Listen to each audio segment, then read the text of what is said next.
സൗരയൂഥത്തിൽ ജീവന്റെ സാന്നിധ്യം തേടുന്നതിൽ പ്രഥമസ്ഥാനത്തുള്ള ഒന്നാണ് ശനിയുടെ ഈ ചെറിയ മഞ്ഞുമൂടിയ ഉപഗ്രഹം. എൻസെലാഡസ് ഒരു വാസയോഗ്യമായ ലോകമാണെന്നതിന് പുതിയ പഠനം കൂടുതൽ തെളിവുകൾ നൽകുന്നു. ഈ പുതിയ ഗവേഷണ കണ്ടെത്തലുകൾക്ക് പിന്നിലെ ഡാറ്റ ലഭിച്ചത് കസ്സിനി ബഹിരാകാശ പേടകത്തിൽ നിന്നാണ്. കസ്സിനി പേടകം 2004 മുതൽ 2017 വരെ ശനിയെ ഭ്രമണം ചെയ്യുകയായിരുന്നു. 2005-ൽ കസ്സിനി എൻസെലാഡസിന്റെ മഞ്ഞുമൂടിയ പുറംതോടിലെ വിള്ളലുകളിൽ നിന്ന് ജലബാഷ്പത്തിന്റെയും ഐസ് കണങ്ങളുടെയും ഗെയ്സർ പോലുള്ള പ്ലൂമുകൾ തുടർച്ചയായി പുറത്തേക്ക് വരുന്നത് കണ്ടെത്തി. ഈ പ്ലൂം സാമ്പിളുകളെ വീണ്ടും വിശകലനം ചെയ്ത ഒരു പുതിയ പഠനമാണ് ശ്രദ്ധേയമാകുന്നത്.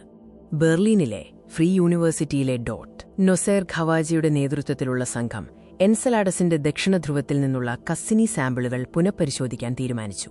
നേരത്തെ പല വിശകലനങ്ങളും ശനിയുടെ ഈ വളയത്തിലെ മെറ്റീരിയലിലാണ് നടത്തിയത്. ഇത് റേഡിയേഷൻ മൂലം മാറിയേക്കാം. എന്നാൽ ഖവാജയുടെ സംഘം ദക്ഷിണധ്രുവത്തിനു മുകളിലൂടെയുള്ള അതിവേഗ പറക്കലിനിടയിൽ ശേഖരിച്ച പുതിയ പ്ലൂം മെറ്റീരിയൽ ഉപയോഗിച്ചു. ഇത് റേഡിയേഷന്റെ ഇടപെടൽ ഒഴിവാക്കാൻ സഹായിച്ചു. ഈ സാമ്പിളുകളുടെ വിശകലനം എൻസെലാഡസിനെക്കുറിച്ച് എന്താണ് നമ്മളോട് പറയുന്നത്? പ്ലൂമുകളിൽ സോഡിയം ലവണങ്ങൾ കണ്ടെത്തി. ഇത് ഭൂഗർഭത്തിലെ ദ്രാവക ജലസമുദ്രം പാറക്കെട്ടുള്ള അടിത്തട്ടുമായി സമ്പർക്കത്തിലാണെന്ന് സൂചിപ്പിക്കുന്നു. ശനിയെ അപേക്ഷിച്ച് എൻസെലാഡസിന്റെ ഭ്രമണത്തിലെ നേരിയ മാറ്റങ്ങൾ അഥവാ ചലനം നിരീക്ഷിച്ചതിൽ നിന്ന് അതിന്റെ മഞ്ഞുമൂടിയ പുറന്തോട് താഴെയുള്ള പാറക്കെട്ടുള്ള കാമ്പിൽ നിന്ന് പൂർണ്ണമായും വേർപെട്ടതാണെന്ന് തെളിയിച്ചു. ശനിയിൽ നിന്നുള്ള ഗുരുത്വാകർഷണ ബലത്തിലുള്ള വ്യതിയാനം എൻസെലാഡസിനെ വലിച്ചുനീട്ടുകയും ഞെരുക്കുകയും ചെയ്യുന്നതിലൂടെ താപം ഉൽപ്പാദിപ്പിക്കുന്നു. ഈ ടൈഡൽ ഫ്ലെക്സിംഗ് മൂലമാണ് ഭൂഗർഭസമുദ്രം തണുത്തുറയാതെ നിലനിൽക്കുന്നത്.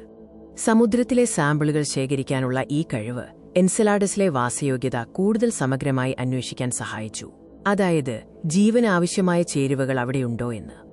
ഭൂമിയിലെ ജീവനാവശ്യമായതുപോലെ അനുയോജ്യമായ ഊർജ്ജസ്രോതസ്സും ശരിയായ രാസമൂലകങ്ങളുടെ മിശ്രിതവും എൻസെലാഡസിൽ അടങ്ങിയിട്ടുണ്ടോ എന്നായിരുന്നു പ്രധാന അന്വേഷണം.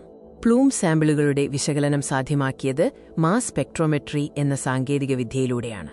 കസ്സിനി പേടകവും പ്ലൂം മെറ്റീരിയലും തമ്മിലുള്ള അതിവേഗ കൂട്ടിയിടിയിൽ നിന്നാണ് ഈ പ്രക്രിയ ആരംഭിച്ചത്. മാസ് സ്പെക്ട്രോമെട്രി ഡേറ്റയിൽ ജീവന്റെ സാധ്യതകൾ സൂചിപ്പിക്കുന്ന ചില തന്മാത്രകൾക്കായി ശാസ്ത്രജ്ഞർ ശ്രദ്ധിച്ചു. ഭൂമിയിലെ ജീവൻ കാർബൺ അടിസ്ഥാനമാക്കിയുള്ളതിനാൽ കാർബൺ അടങ്ങിയ തന്മാത്രകൾ ഓർഗാനിക്സ് പ്ലൂം മെറ്റീരിയലിൽ ആത്മവിശ്വാസത്തോടെ കണ്ടെത്തി. അമിനോ ആസിഡുകളുടെ മുൻഗാമികളാകാൻ സാധ്യതയുള്ള അമൈനുകൾ ഉൾപ്പെടെയുള്ള ഓർഗാനിക്സ് ഇതിൽ ഉൾപ്പെടുന്നു. വളരെ വലിയ മാക്രോമോളിക്യൂളുകളും കണ്ടെത്തിയിട്ടുണ്ട്. എങ്കിലും കസ്സിനി ഇൻസ്ട്രുമെന്റേഷന്റെ പരിമിതികൾ കാരണം അവയുടെ കൃത്യമായ ഐഡന്റിറ്റി നിലവിൽ വ്യക്തമല്ല. ഈ പഠനങ്ങൾ എൻസെലാഡസിൽ ജീവന്റെ സാധ്യതകൾ വർദ്ധിപ്പിക്കുന്നു. കൂടുതൽ കണ്ടെത്തലുകൾക്കായി നമുക്ക് കാത്തിരിക്കാം.